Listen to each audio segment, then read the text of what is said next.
only a few people could instill in him. Naruto, remembering just what Fu told him about her past, became serious, something Makoto noticed and looked at Naruto in worry. I didn't meet Fu by chance. When I reached the tower in the second stage, I overheard her teammates calling her a demon and things of that nature. So I went to talk to her, and her story wasn't a happy one. She wasn't beaten like I was, but instead she was completely isolated by everyone in Taki. She didn't have someone like you taking care of her like you did for me. We came up with this plan, and that slave part is just a cover so I can keep her near me and give her a friend. Naruto's eyes iced over, giving them a cool determination that Makoto knew all too well. At first mention of this idea of a slave at the council meeting, Makoto was going to go out of her way to correct that sideways form of thinking, but she wanted to give Naruto a chance to explain himself. Now hearing his reasoning, she couldn't be more proud of the little boy she knew all those years ago that was becoming a fine man. I think you are getting soft, Naru-kun. I knew that tough guy act was all for show. Makoto said happily, getting a small tick mark to form on Naruto's forehead. Makoto saw it and giggled into her hand, having missed being able to tease the young man across from her. Yup, just one big old softie. Hey. Naruto, in the aftermath of talking with Makoto about everything that has happened around him, trudged back into his apartment complex drained of all his energy. Naruto opened the door and found his slave seated on his couch watching television. She gave Naruto a bright smile, and the two talked for about a half of an hour about what happened on Naruto's day. Naruto was about to stand up, head to his bedroom where he could rest and hopefully recharge his batteries after that dull meeting with the council. The talk with Makoto wasn't as bad, but he was still drained from before that, so he was still feeling a bit tired. Naruto smiled at the thought of getting some meaningful sleep. Just before Naruto could take a step away, Fu tugged on his arm, forcefully forcing him to take the seat next to her on the couch. Fu glanced up at him with her orange eyes and gave him a brilliant smile. Come on, Naruto-kun, you could at least relax and watch some television with me. Naruto looked down at her and couldn't find himself able to deny the woman her request and relented with a quick nod and a small grin. Fu cheered quietly, getting a chuckle from Naruto, who got comfortable. Fu wrapped her arms around Naruto's arm and leaned her head on his shoulder, obviously getting comfortable herself. The pair watched any and everything until the sun went down, when Naruto felt the need to get up and stretch before going to bed. Looking down at his shoulder, he saw that Fu was already asleep with a small smile on her face. Naruto decided against waking her up after a few moments of deliberation. In the end, Naruto just brushed off her actions as her need for some form of emotional support from her only friend. Naruto was unaware that the feelings were anything more than those of friendship. Naruto looked up to the roof of his apartment complex before leaning his head back into his couch. I guess this is comfortable enough. Naruto thought constantly as his eyes slowly closed and he faded into the land of slumber, with Fu sleeping happily on his shoulder. It was quite the scene for the third-party Susei, who was watching from the balcony. You called for me? Naruto asked as he looked at his father, who was calmly seated behind his desk looking straight back at Naruto. Naruto was dressed in his blue vest with the trident separating the two clan emblems. Lower body equipped with black shinobi pants and twilight clipped on a sword belt around his waist, Naruto was geared up and ready for his first mission as a chunin of the village hidden in the leaves. Minato nodded his head slowly and thumbed through a stack of papers, nodding when he found the piece of paper he was looking for. Handing the paper over to his son, Minato spoke. Yes, I did, Naruto. You have been called to take this mission. Minato began before waiting for his son to read over the parameters of his first mission as a team leader. Naruto's eyebrow rose almost up to his hairline as he finished going over everything in the report with his deep blue pools. Minato began once more now that he had Chunin's full attention. You are being assigned a team to deal with the elimination of the Fuma clan. Minato spoke seriously, getting Naruto to nod in acceptance, having already read over what the goal of the mission was. As you have read, the request comes from Tsunagakure, who has been having issues with the Fuma as of late. Before Suna could finish the job, the Fuma clan fled to the Land of Rivers before settling in a new compound inside of the Land of Fire to escape their persecution. We can't have too many Sunanin running around unchecked in the area, even if they are our allies. That is why we are sending you and a team to take care of things quietly. Minato said, looking right at his son, who didn't seem to even be bothered by what he was saying to him. Suna is asking us to finish what they started but couldn't finish themselves. I doubt they told you what the Fuma clan did that warrants elimination, but that probably doesn't matter at this point. Did Suna send a team that I need to work in tandem with? If Naruto was being honest, he knew that could be a problem. Having to deal with a Sunanin or two that would have more experience meant he would have to deal with them trying to usurp his authority. Then, much to Naruto's surprise, the Hokage shook him negatively. Naruto was left baffled by the choice Suna had made. No, Suna will not be an active participant in this mission according to the Kazekage, though he did not specify why. If I had to make a guess, it is probably because they are fearful of what may happen if they operate in a foreign land.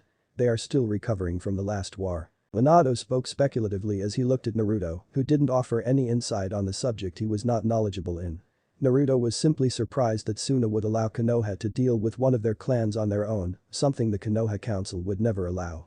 Hell would freeze over before that could happen. It is intriguing that Suna would let us handle such a delicate matter alone without their supervision. Naruto mused aloud, getting Minato to frown, but nod his head along with his son's train of thought. Naruto looked back at his father when it looked like the man had something to say in response to his harmless musings. Why is that so surprising? We are their only allies as of the moment, so it is only natural that they rely on us every now and then.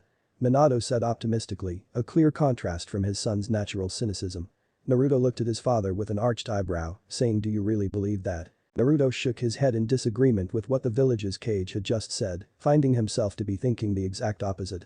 A treaty is just as sturdy as the paper that it is written on.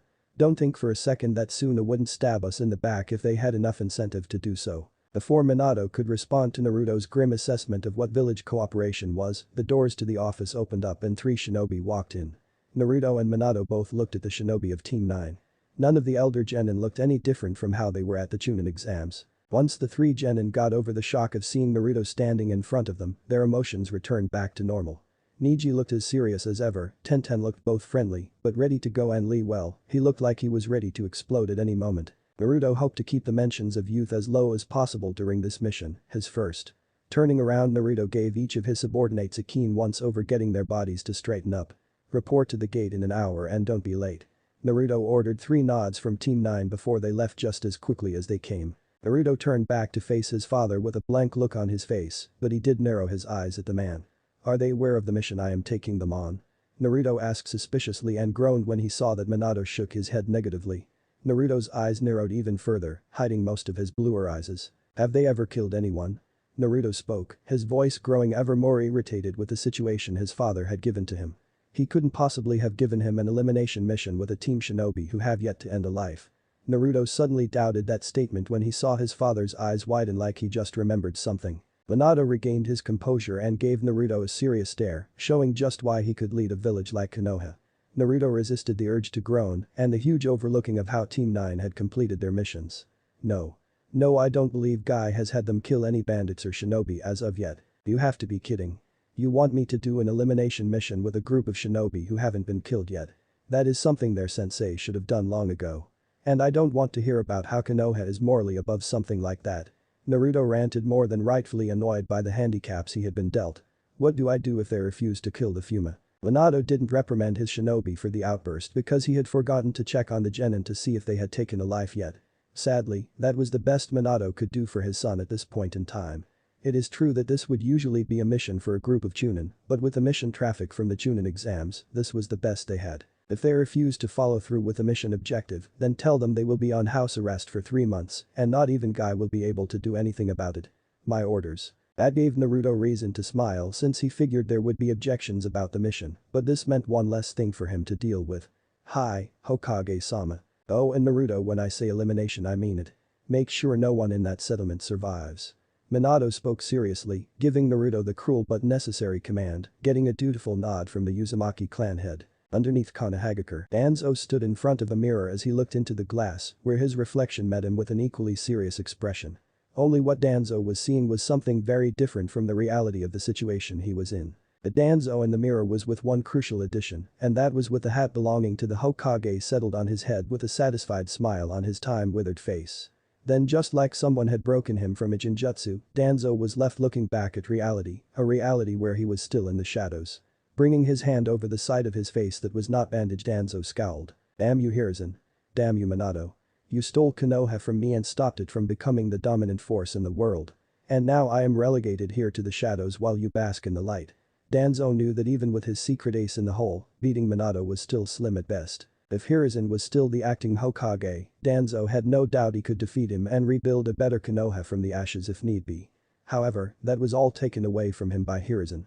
First he was named third Hokage, then he handed it off to his groomed prodigy. Danzo reeled back his emotions when he realized that they threatened to escape the mental pen he had them pushed into. Walking back to his throne underneath Konoha, the only sound in the darkness was the constant tapping of his walking cane on the stone floor. Taking a seat, Danzo proceeded to wait for his agent to come back and report back to him. Danzo knew that the only person who could possibly match his work in the shadows would be Orochimaru, but the snake was too obsessed with his world and the real world. Yet if he wandered out of his hole, then Danzo would make sure the head was cut from the snake. There was a slight shift in darkness that alerted Danzo to the arrival of the shinobi he was waiting for. The shinobi was lean, and his spiky mop of dull black hair was facing down from the act of submission, bowing. Only a part of his nose and his mouth were showing, and the rest of his face was covered by a black mask. The teen was wearing a high-collared black outfit with a red sash tied around his waist. He had a black apron that fell over his black pants and black gloves covering his hands. Over the outfit was a black jacket with red straps over the shoulders, something customary for all root shinobi. Danzo-sama, I have confirmed that Naruto Uchiha has left the village to deal with the Fuma clan as requested by Suna. The shinobi's tone was empty of everything but loyalty to the man seated on the throne. The teen's eyes were trained on the ground almost as if he was afraid to make eye contact with the shinobi on the underground throne. Danzo's head moved up and down slightly, not that his subordinate was aware of the action. Root's commander tapped his cane on the floor, an act he had done many times while coming up with ideas. Danzo opened his one green eye and looked down at the raven-haired Root member. What of his team? The raven-haired minion of the old Warhawk answered after a pregnant pause, not expecting that to be of consequence. However, he had the information ready for his lord for this very reason. Naruto Uchiha was seen leaving the village with Mido Gai's team of genin towards the Fuma clan's last known location. That is good news. That team assignment will certainly make this operation more likely to go in my favor. Danzo spoke clearly pleased by the development surrounding Naruto and his mission. This was the first step on his plan to finally get the son of the Hokage firmly under his thumb and into root. The shinobi looked at the floor, but his eyes were certainly reflecting the unsure feelings he was currently experiencing. He wasn't sure if he was speaking out of place, but he was curious as to what his master meant. I don't believe I follow your logic, Danzo-sama. Wouldn't it be easier to kidnap the Uchiha if he was alone? That may be true, but as of late Naruto has been very active in Konoha, and his disappearance would raise questions. However, his first mission as a Chunin is with a team that is shown to be very successful. If he was to fail the mission and maybe lose one of those genin, his credit would go down the drain. I want you to visit the Fuma clan and warn them about the team coming to handle their elimination. Danzo's lips curled up into a disturbing smirk as the newly identified Torun uttered a hi Danzo-sama and sunshined out of the area. Danzo strengthened his grip around the handle on his walking cane as he got back to his feet and closed his eyes. I will take pleasure in slowly ruining your life, Minato. I will ruin your life just like you ruined mine when you took the seat of Hokage from me. Maybe Danzo couldn't take the seat from Minato at this time, but he could do the next best thing. That thing would be taking away the man's strongest shinobi and turning him into one of his personal soldiers that would eventually lead him to the Hokage's seat. Then he would have Minato stand in submission as his son took his life after he had taken the life from the rest of his family. Danzo laughed, he actually released a dry croaking laugh as the image of what he just painted came to full life in his mind. Danzo nodded as his laughter faded, thinking just how appropriate that would be. He would groom his own protege and he would dispose of the yellow flash once and for all. Danzo slowly walked into the shadows where he would wait till the time was right like he had always done. The sound of the forest filled the immediate area with small rustling, the occasional call of an owl and a number of other nocturnal animals. The crackling of burning wood accompanied the sounds of the forest. The brilliant orange glow of the fire bathed the ground around the side of the kindling. The fire illuminated a number of rocks, each shaped differently, 3 tents and 2 logs. The stars shone down on the peaceful scene with the moon taking center stage in the night sky. There were 4 presences sitting in on this scene, each remaining silent for the time being. Naruto looked across at his 3 subordinates blankly with the look being returned by Neji and Tenten, but Lee's look was much more enthusiastic. Naruto and his team were taking the one break that was necessary for the shinobi before they could make it to their destination. Naruto had yet to explain to the 3 genin what the mission entailed, but he was sure that it wouldn't be a pleasant experience. Giving the moon one last whimsical glance, Naruto turned his attention back towards his team for the mission. Seeing their attention had been drawn into the ever-changing fire, Naruto cleared his throat, bringing their eyes back to him. Naruto almost chuckled at the symbolism of the 3 being seated on one log and he on the other. Alright, now it is time that we go over the mission and its details. Suna has asked us as their allies to take care of a problem they have been having in regards to the Fuma clan. They have requested Konoha to take the mission of eliminating the Fuma clan, and that is what we are going to do. Naruto told his team bluntly, not feeling the need to sugarcoat it for them like children. Naruto watched as all 3 pairs' eyes widened in surprise and maybe horror, Naruto wasn't sure. Naruto tried not to grin at his luck as he glanced down at the raging fire of the camp. Naruto blinked once before looking back up at the genin to see if they had come to terms with what they had to do. Naruto was glad to see that Neji looked unsure, but overall he looked ready to do what he needed to. Tenten looked uneasy about the whole thing, but when she saw Naruto's blue eyes on her she nodded hesitantly. If it was the mission it had to be done. Finally Naruto looked over to Lee and frowned. Naruto found himself to be frowning because Lee looked absolutely appalled by what Naruto had just said. Naruto gave Lee a derisive stare that did nothing to deter the outburst coming. We can't just eliminate a whole group of people just like that. It is simply inhumane to do something so unyouthful. I can't kill people who have never wronged me, Naruto-san. Lee cried out passionately, his bandaged hands clenched in a fit of anger. Naruto could only shake his head at the childish belief. Perhaps Lee shouldn't have been a shinobi if wasn't ready to kill, even when the mission called for it. Naruto closed his eyes, fully ready to bring the weight behind his position down on the defiant genin, since it was clear that it was needed. Naruto stared solely at Lee, who was actually glaring at him. You do not have a choice in the matter, Lee, you really don't. This is what the mission calls for us to do, and not complying is insubordination, which is grounds for shinobi review, at least for a genin it is. Naruto warned the fuzzy-browed genin, trying to get him to fall in line before he would make a mistake that he would regret in the future. Tenten was looking between her teammate and team leader, clearly conflicted about what was happening. Neji just sat there in silence with his eyes closed and arms crossed. Lee still would not be swayed, however. Ai-sensei would never allow such a thing. They can't be exterminated like rats just because someone has a problem with them. That would be overkill and would only cause pain and suffering. Lee spoke with a childish naivety that made Naruto want to send him straight back to Konoha, which he would have done if he didn't need the manpower provided by the green-wearing genin. Naruto thought about asking Lee what his sensei did during the wars Konoha was in, but that could destroy his mental state and make him dead weight, and once again he was needed for the mission. These orders come straight from the Hokage himself, and you as a genin have no right to question his judgment. However, if you do, then you will be put under house arrest for 3 months, and not even Gai-sen will be able to get the punishment removed. My question is, are you willing to put your shinobi career on hold for a quarter of the year? Naruto then looked at the two quiet genin. Are any of you? Naruto knew he was being tough on them, but he was responsible for this mission, and failure wasn't an option, especially his first as a chunin. If he was just another member, he wouldn't really care what Lee's viewpoint on the mission was. Naruto waited for an answer from each, and he didn't find it surprising that after a minute of silence, Neji was the first one to answer his question. I always knew that this was one of the requirements of being a shinobi. We were spoiled to go this far without taking a life. I will be ready for Uchiha-san. Neji was determined to become stronger than he was during the exams, and this was the first step to see if he was emotionally stronger. Naruto nodded, pleased with Neji's grasp on how this world really worked, unlike his teammate who was lost in the fantasies of the world. Naruto turned his attention to the Kunoichi with hair done in buns. I will get the job done, Uchiha-san. Tenten spoke meekly, but Naruto could see that her eyes were slowly gaining resolve. Lee shot up from the log he was sitting on with his teammates, a scowl on his usually cheerful face. He looked at his teammates before looking at his squad leader with a furious shaking of his head. Lee spoke. I refuse to kill someone who has done nothing to wrong me or my friends. You two should be ashamed. Lee scolded his teammates before storming off into the woods and away from the camp. Lee, wait. Tenten shouted as she too got to her feet and chased after her upset teammate without even thinking about it. Naruto watched the two of his subordinates disappear into the forestry content while letting Tenten deal with Lee. Naruto looked over at Neji with an arched eyebrow. Not going to follow them? Neji looked at the Uzumaki and shook his head with his eyes drifting to the light of the fire subconsciously. No, Lee is being childish.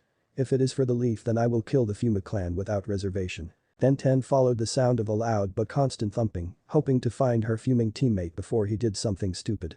It only took the weapons user a minute to walk up behind her teammate as he was punching the trunk of one of the many trees. Tenten sat there for about 5 minutes until Lee's fury ran out of steam and he stopped assaulting the tree. Lee turned around and gave Tenten an apologetic smile, which she returned with a small but sad smile. Lee, you can't fight Naruto-san on this. It was orders from Hokage-sama himself. Tenten tried to reason with Lee but found no headway. Lee frowned deeply at the mention of having to kill once again, something he made sure not to do so far in his career. Lee didn't have a problem with Naruto at all, he just had a problem with the killing aspect of his mission. Tenten, I can't kill people who are innocent even if they are a clan of shinobi. How could I possibly face Gai-sensei after I was the cause of senseless bloodshed? Lee asked conflictingly, hoping Tenten could give him the answer in place of his mentor who was not available. Sadly for the second green beast, Tenten did not have the answer. Tenten leaned against a tree that Lee was previously wailing on with a pained expression on her face while she looked down at the grass at her feet. What do you think that Gai-sensei did when he fought in the Third Shinobi War and in the times after that? Tenten asked seriously, looking at her teammate expectantly. Lee blinked once before shaking his head in denial at what his teammate was implying about their sensei. No, that is completely different from Tenten. Those were times of war, and that was Guy Sensei fighting to protect his comrades. All I would be doing is killing a group of people who want their freedom. Lee called out passionately, jumping to conclusions about why the Fuma clan was being hunted for. Then Ten sighed sadly and pushed herself off of the tree she was resting against with a small frown painted on her face. Walking up to her teammate, the daughter of the blacksmith placed her hands firmly on Lee's shoulders, getting him to look into her eyes. Lee, I don't want to do this either, but it is inevitable when one becomes a ninja. I hope you understand. Lee watched as the Kunoichi of Team 9 left him and walked back towards the campsite as he tried to think of something to overcome this obstacle, just like all the others put in front of him. Sadly, for Lee, he knew this was not an obstacle he could defeat with his fists like he would normally do. Then an idea hit Lee, an idea he thought was absolutely brilliant and would give him a way out. That was deception. Okay, more than likely we will have to separate to deal with all of the clansmen, so I can use this to my advantage. I'll make sure to separate from Naruto-san, and then I will just knock them out with my taijutsu and go on to the next one. It is genius. Lee thought happily, nodding his head in agreement with his thoughts. Renewed with a new sense of drive, Lee launched himself at the tree he was formerly beating on and smashed through the trunk with a powerful flying kick. Sighing once more, Lee put on his usual chipper grin and made his way back to his team, ready to outfox the confines of the shinobi world. Chapter 14. Occupational hazards. The large, luxurious dining room lit up as row upon row of light clicked on, showering the room in the light bulb's glow. Sitting in the center there was a mahogany table that stretched out to the set of gilded double doors that allowed entrance into the room.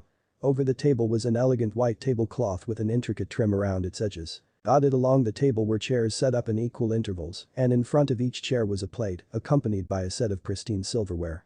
There was even an excellently crafted wine glass placed next to the plate, despite there not being any sort of drink to be poured. The windows that were built into the room were covered by drapes that clearly cost quite the lump sum and added to the bourgeoisie feeling that room seemed to exude in massive quantities. The sound of something clinging against glass echoed throughout the overly decorated dining room. There was a man sitting at the head of the table, the symbolism of which put him above the rest of his clan members, which was a giant ego boost. A constant stream of a red liquid washed into the once empty glass, filling it almost to the brim. There was a small hum as the glass was gripped from its underside before a pair of lips sampled the sweet-tasting liquor.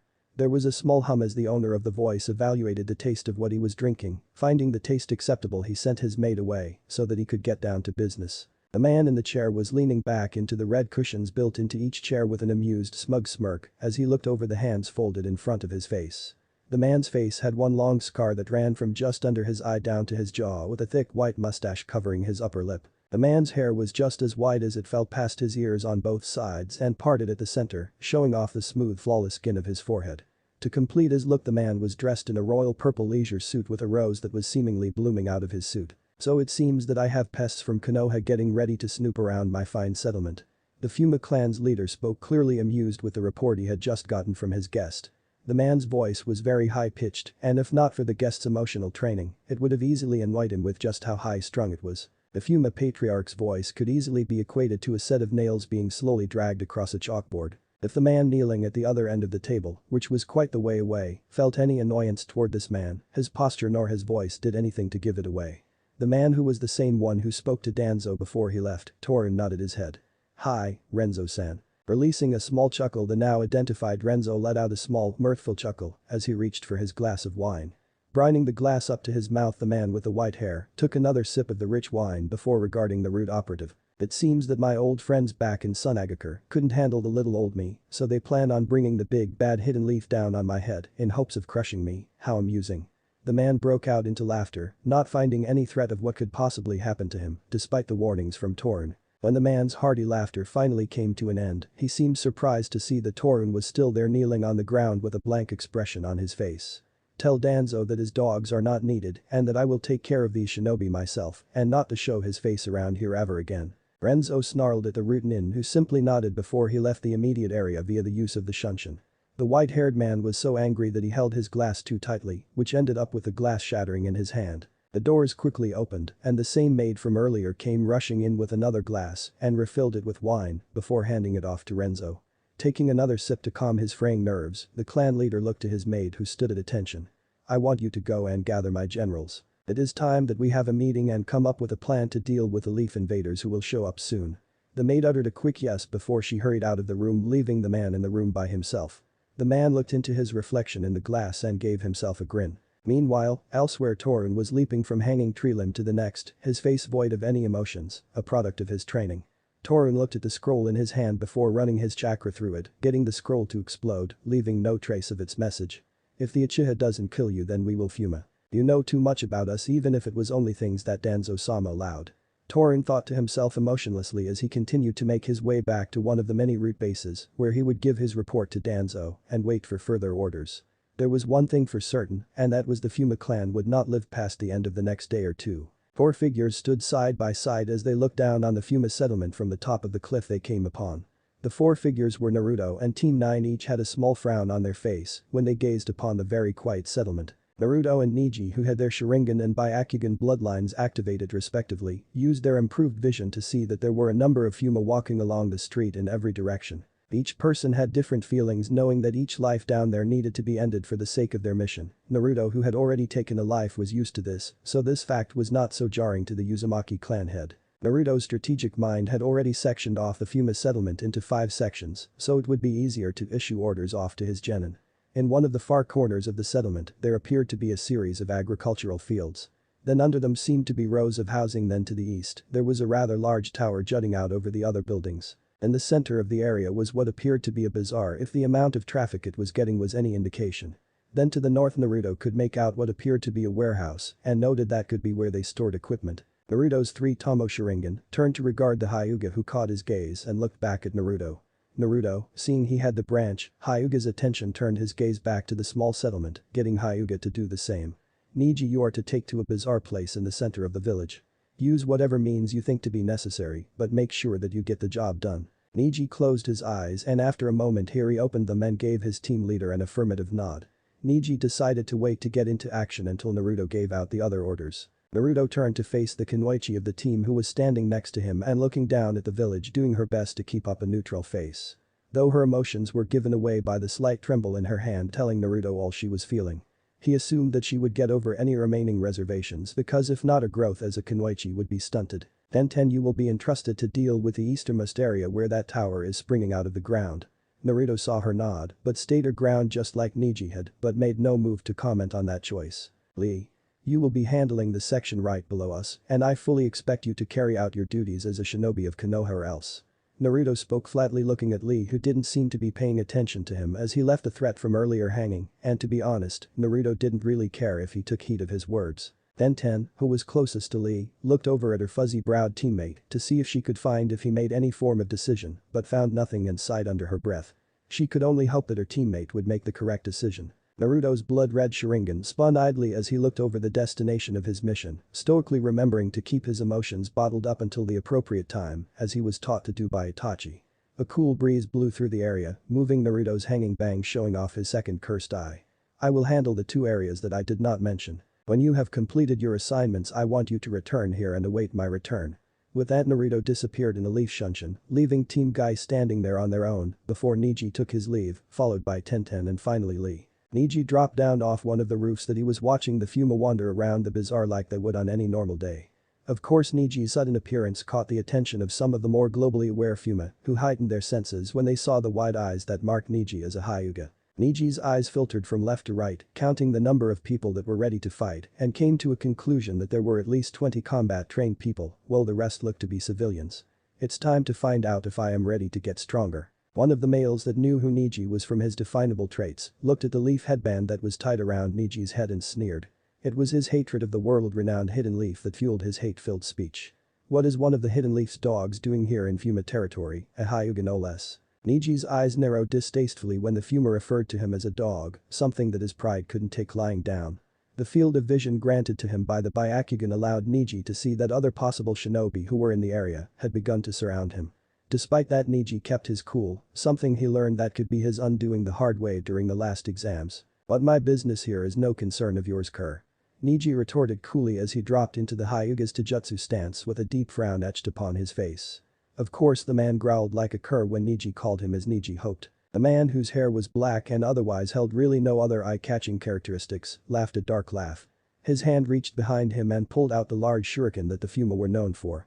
Hear that, boys? The little Hyuga thinks the things that happen in our home don't concern us. Let's get him ready for his body bag. The Fuma shouted out, thinking that Niji was a fool for letting himself be surrounded like he was currently. There was a small, affirmative shout from every direction before he let his enlarged shuriken fly towards the Hyuga invader. Niji watched as the large death-dealing star came whizzing through the air aimed towards him, with the same thing happening all around him. Niji closed his eyes.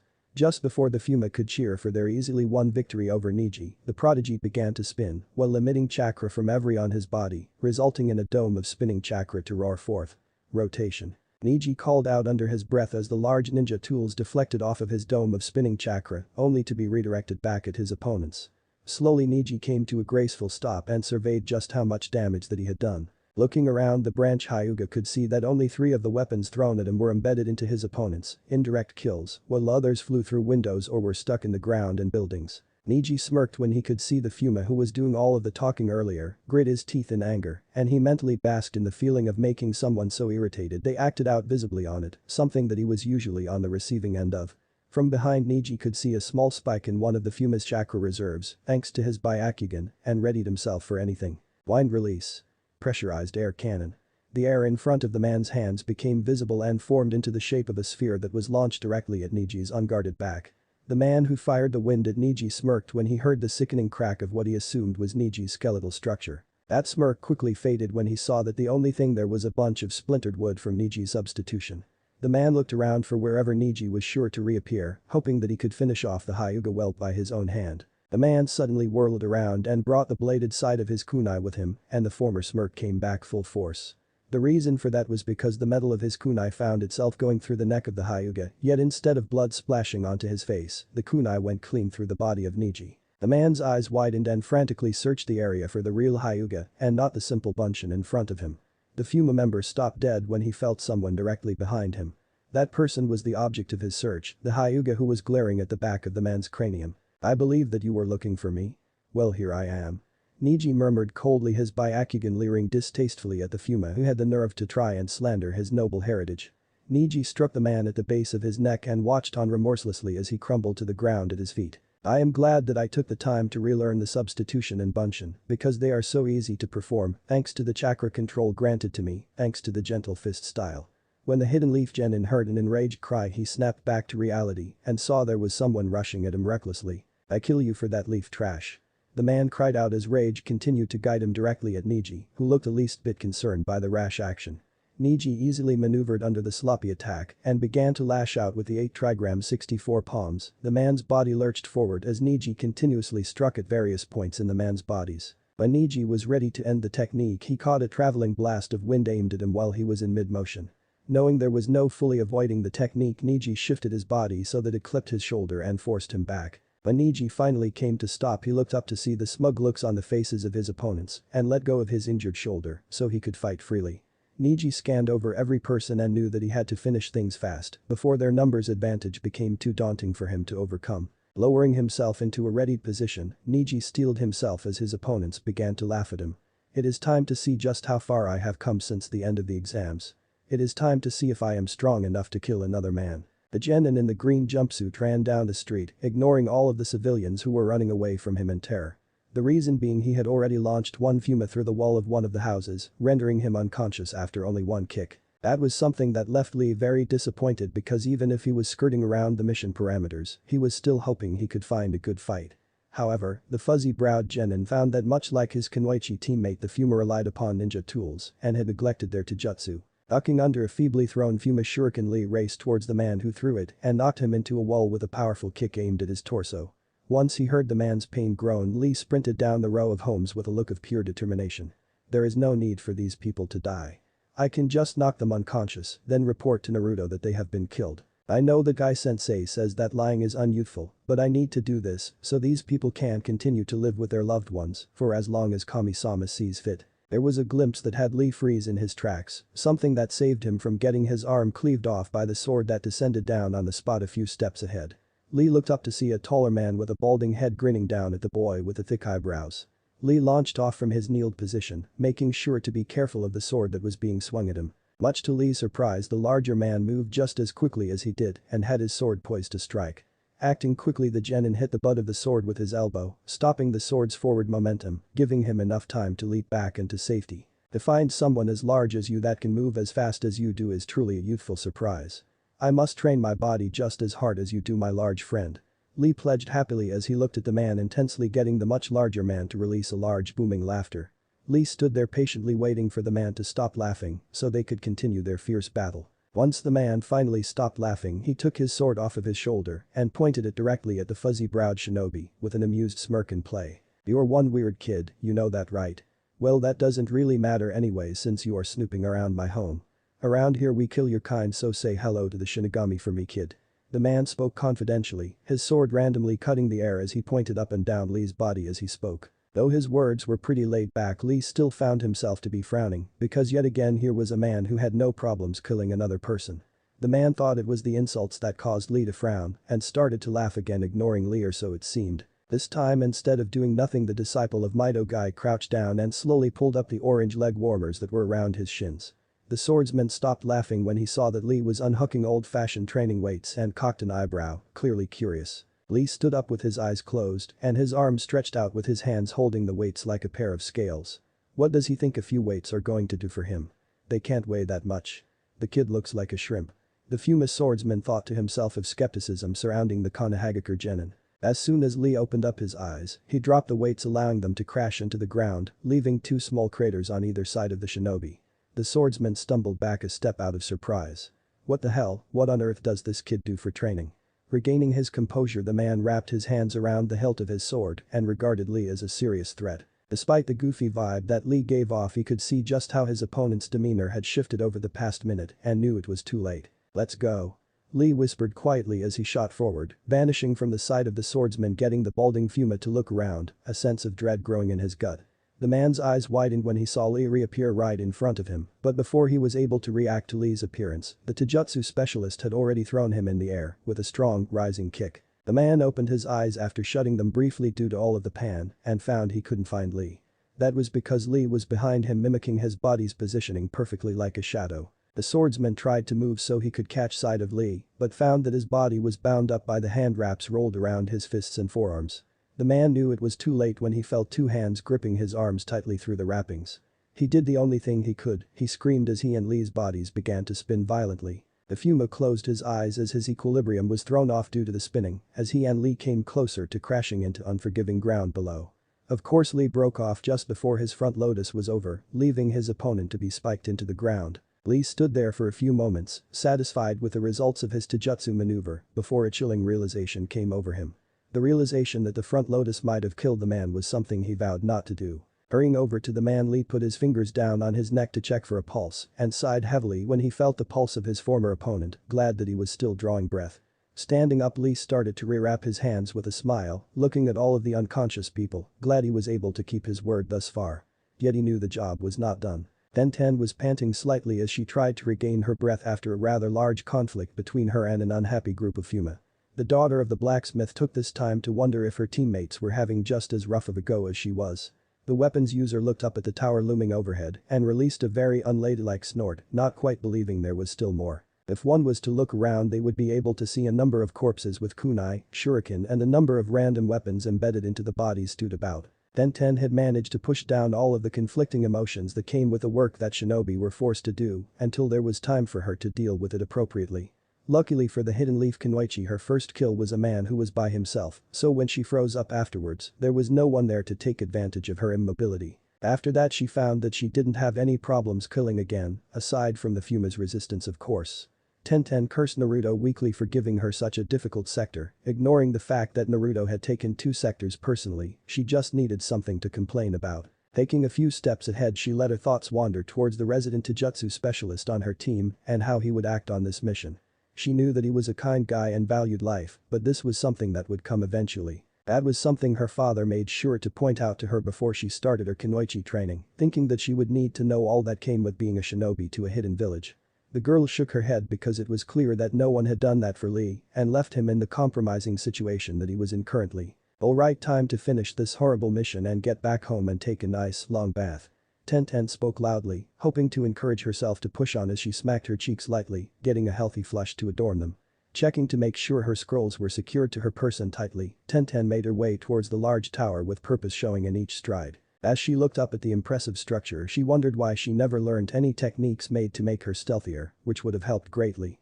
Now then, how do I want to go about doing this? While the hidden leaf Kunoichi was busy mumbling to herself, there were two pairs of eyes watching her, one with curiosity and the other in amusement. After a few more moments of watching the girl, one of the figures cleared their throat, hoping to snap Tenten out of her self-induced reprieve. The sound of a feminine voice caught the attention of the girl's ears, earning the desired action of her eyes snapping over to where the two figures were standing. Being as startled as she was, Tenten immediately reached for her weapon scroll before she took note of each figure's appearance. The figure standing on the left was grinning at her for a reason that was currently out of Tenten's comprehension. Her hair was cut short, probably out of choice, and was a very light shade of brown. The woman's eyes were an equally bright shade of brown and were currently twinkling with mirth. Tenten saw that the woman was gripping what appeared to be a hand axe in her left hand, which the girl with buns in her hair thought was an odd choice for a weapon, not that she would comment on that. Her clothing consisted of a black padded jacket and black shinobi pants, along with standard shinobi sandals. Tenten looked over to the second figure, who was also a woman, but the difference in their demeanors was as clear as night and day. Whereas the first Kunoichi looked relaxed, this one was much stiffer and looked at Tenten with a dry stare that could easily be mistaken for a glare if one looked at her too quickly. The woman's silver hair was long in comparison to her counterpart, and some of the silver strands covered up one of the coal-black eyes she possessed. She too was dressed in the same black jacket and pants, but she did differ in choice of weapon. This woman had one tanto in each of her hands and was clearly ready to assault the Konohagakure Kunoichi with them. The cloud of smoke erupted from around Tenten's hands, and a few moments later the cloud dispersed, revealing that Tenten was holding a chain with a scythe blade at one end and a weight at the other, making the weapon easier to throw if the need arose. Tenten narrowed her eyes at the two threats across from her before speaking. "What do you two think you are sneaking up on me like that?" Tenten's voice came out harsh and accusatory, much to the amusement of half of the duo, while the other looked miffed by the girl's blatant accusation. Oi, did you hear that, Luza-chan? She thinks we were trying to sneak up on her." The brown-haired girl asked the silver-haired one, using her free hand to hold her side as she giggled uncontrollably, making Tenten take a step back.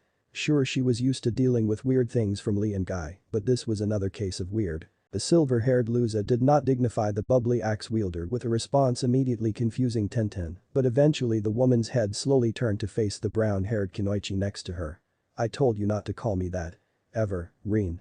Luza hissed in annoyance, though her face didn't show she was annoyed. Luza turned her attention away from Rin, who was currently pouting, childishly muttering about grouchy partners, so she could look at Tenten, who tensed slightly at being the center of attention.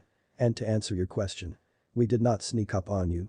You came walking up here without paying attention, but this makes it easier to find you leaf invaders." Luza spoke calmly, her tantos armed and ready to do bodily harm. With how calm the silver-haired Kunoichi was speaking, it was hard for Tenten to tell if she was just pointing out a fact or chastising her for her lack of focus.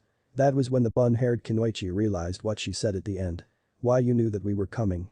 That shouldn't have been possible." Tenten momentarily entertained the thought of trying to flee, but figured the two would only chase her down. "You should not concern yourself with how your plans were known.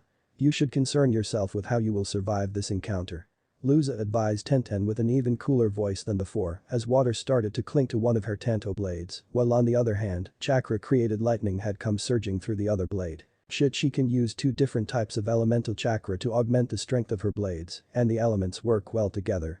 Then I have to go for the other one. Tenten thought angrily as she kissed her teeth, her eyes quickly flowing towards Rin, who was smiling benevolently at her. Grabbing the weight, Tenten sent the weight soaring towards the face of the brown-haired enemy Kunoichi. Rin just smiled wider and brought the flat side of her axe up just as the weight was about to hit her. Crack. Tenten's smirk quickly faded when she saw the crack start to spread throughout the weight she had tossed at the Kunoichi.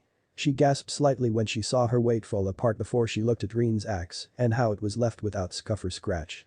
She yanked back on the dangling chain as hard as she could to retrieve her weapon's tether as soon as possible and away from the enemy. "What the hell is going on here?" Tenten asked more of herself than of her opponents. Rin, who had heard her opponent's shocked mumbling, was all too happy to provide the lost Kunoichi an answer. "Well, you see, Panda-chan, Luza-chan isn't the only one who knows how to use her chakra to enhance her weapons." Rin chirped happily, missing the glare directed at her from Tenten, who clearly wasn't happy about that panda remark. Ignoring the fire rolling off of her opponent, a laid-back Kunoichi brought her axe up into the air just in front of her face, with a very mischievous grin in play. "Here, let me show you, Panda-chan. Earth release. Subterrane slash." Rin cried out cheerily, bringing her axe down, swiftly burying the darkened steel of her axe into the ground. Tenten watched on underwhelmed as a slight bulge under the ground traveled towards her at a fast enough pace.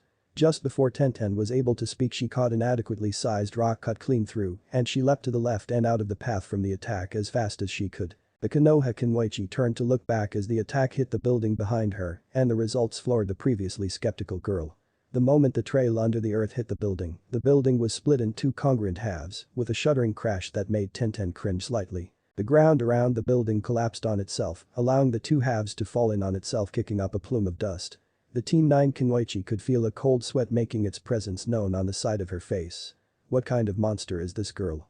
Tenten asked mentally, not even thinking that it could be that she was just too weak in comparison to this unknown Kenwaichi. Rin watched her own technique completely demolish the building with an owlish expression on her face, with a small sweat drop growing on the back of her head, which got bigger when the two halves collapsed. Looking at Tenten, who was still gaping like a fish, she giggled nervously. Oops. Yeah, that old Scarface is going to have a cow about that later. Luza sighed before she vanished from within a water shunshin, appearing next to the still shocked Tenten. Acting quickly, Luza speared the tip of her lightning-infused tanto within the chain links of Tenten's weapon, sending a debilitating amount of voltage straight into the girl's body. We can deal with that later. Let's just go and deliver the girl already and be done with this whole thing. Naruto stood there under the shade of a tree, his Sharingan taking in the sight before him with no real emotion showing over the other. He was right about these fields being agriculturally based because currently he was watching the elderly, women, and children tend to the crops they needed to sustain themselves. Naruto watched as one child ran over to his mother and showed her a rather large crop that he had picked and had to fight the smile that was coming to his face. It might have been a shock to others if they saw him smiling, but he knew there were still a number of things that could bring a warmth to his heart. Perhaps there is a way to do this without killing these people specifically. A quick ninjutsu will knock them out, and then I can move out of range before I finish the mission, and if this is done right, then Konoha won't have to deal with a backlash of revenge if they so choose to do so. Naruto thought to himself, trying to come up with his decision before he acted because he would not act decisively. That was why he was taking this time to watch the blissfully unaware people continuing to go about their day without a care of the threats of the world around them. Naruto looked to his left when he felt a lightweight perch on top of his shoulder and was slightly surprised to see Susei looking back at him with her own Sharingan. The two cursed eyes practitioners were left in an amiable silence, one staring into the other's red eyes. "What are you doing here, Susei?" Naruto asked through the soul link, choosing not to speak on the off chance one of the people before him overheard anything he would say. Naruto could just feel the dry stare that Susei was leveling him with and wondered just how he should brush it off while maintaining his image. Susei would have laughed at Naruto if it were not for the people that he seemed to be watching. "Like I would listen to you, we are partners and I am not going to sit back at home while you head out into the world. But enough of that. It seems that big bad Naruto-kun is getting soft, huh?" Naruto rolled his eyes with a soft groan since he was getting that a lot from those who were close to him, and what made it worse was Susei could get into his thoughts. Looking away from Susei and back to the people working out in the fields, Naruto gave his answer. "Just because I have a distaste for senseless slaughter doesn't make me soft. I am no bloodthirsty maniac." Susei nodded her head, already knowing what kind of person her partner was after spending so much time with him, and she was glad that he was the way he was, though she did have a strong distaste for his past. "Then if you are going to spare these people, what will you say to the idiots back at the Leaf? Who says that they need to find out?" That was Naruto's simple answer to the question posed to him, knowing full well Susei was speaking of the top brass of Konoha, and in truth Naruto could care less what they would say to him if they found out, which they wouldn't. "I guess they don't. Alright then, how are you going to do this then, because there is quite the number of bodies here?" Susei asked curiously since Naruto seemed to be taking in every repetitive movement the workers were going through. Naruto's lips twitched upward as he turned to look at Susei, who had her head cocked to the side in an act of curiosity. "Not a wee, Susei. It's time to see how far you can go with that Sharingan of yours after all this time." Naruto thought with a grin as he watched the crow's eyes widen in surprise, probably thinking he was going to go solo. "Now these are simple civilians, so all you are going to need is a simple knockout genjutsu which will do the job nicely." Susei was sure that her happiness was just overflowing through the bond that she and Naruto shared. The reason for that happiness being that Naruto trusted her to do something like this in an uncontrolled environment. "I won't let you down, Naruto-kun." Susei chirped as she took off like a bullet to go do as her partner asked. Naruto smiled at her enthusiasm and disappeared in a small twister of black feathers, his shunshin. Naruto reappeared in front of an elderly man who was looking down at the ground, missing Naruto's appearance out of thin air. Naruto cleared his throat, getting the elderly man to look up into his Sharingan that was spinning around hypnotically, and before the man could speak Naruto beat him to the punch. "Sharingan Genjutsu." sleep. With the ocular contact, Naruto was easily able to control the man's chakra and put him into a forced slumber.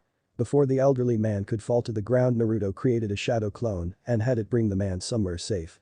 Naruto glanced around and saw how many people were left and mumbled to himself. This might take a little more chakra than I would like to admit, but this is the way that I have chosen and there is no going back. I'll just need to rush the warehouse job with a few fires and move on. Naruto mused, looking up into the sky, watching the clouds drift about in the sky lazily before Naruto turned his gaze to another person who was looking towards him, and in that moment, Naruto had caught another person within his hypnotic gaze. Then again, if things move about like this, maybe things won't take as long as I thought. Naruto pondered to himself, watching as Susei landed on a woman's shoulders, getting her to look into the crow's eyes, sealing her fate for the next few hours. Shaking his head, Naruto went back to the task at hand, finishing the mission. A violent twister of wind and black feathers roared to life on the cliff that the team from the Leaf had taken refuge on earlier, and when the wind settled, Naruto was revealed to Neji and Lee, who were talking amongst each other. Naruto's sharp eyes immediately noticed that Tenten was missing from the gathering, and his eyes narrowed at the two shinobi. Somewhere in his gut, the Hokage's son felt that something was amiss and that Tenten wasn't simply running late. Naruto could see that the other two shinobi felt the same, seeing the expressions of worry being reflected on their faces. Tenten was not with you, Naruto-san? Neji asked, even though both he and Naruto knew it was more of a confirmation than a question. Naruto looked over to the Hyuga and after a moment nodded slightly, earning a frown from the Hyuga prodigy. Naruto bit back the groan of annoyance that desperately wanted to escape from the confines of his throat. Before Naruto could even say anything on the subject, the Taijutsu specialist interjected himself into the discussion.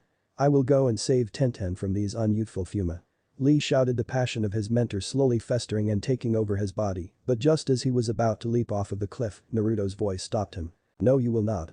I am not taking any risks here, so I will be cleaning this mess up and bringing back Tenten on my own, and if you cannot accept it, then we can settle this now, but know that the time we spend doing so can cost your teammate her life.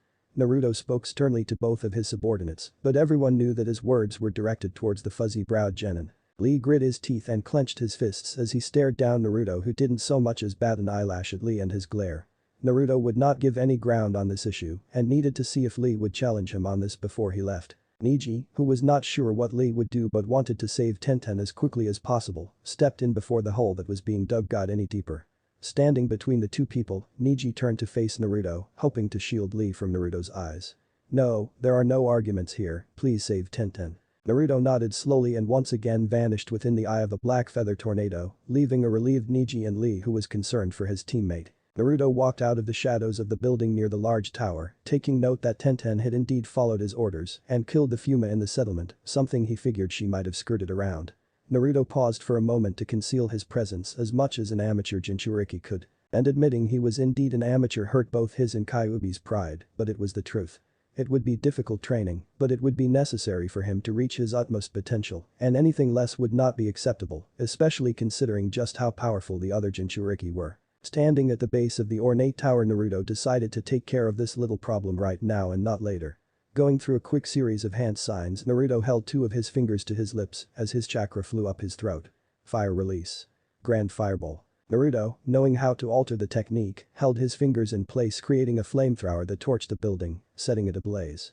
Upon ending his, Naruto listened to the panicked screams and cries for help from the inside and knew he grabbed their attention.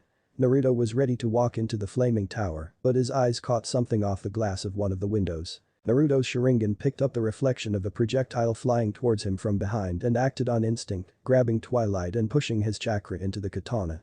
Not a moment too late, a violet chakra lightning surged through the blade, allowing Naruto to easily cut through the earth bullet. Naruto mentally thanked Mikoto for tutoring him in the lightning release. Naruto turned around, glaring at the two people who just landed on the ground in front of him for their attempt on his life. Naruto kept his chakra up, creating the lightning, and was about to attack, but one of the figures spoke first. "Boy, that wasn't nice, Mr. Red Eyes," was the feminine and slightly annoyed shout directed at Naruto from Rin, who was pointing at Naruto like he had just robbed a treasury. Naruto stared at the girl who he didn't know with an arched eyebrow as he wondered if she was serious or not.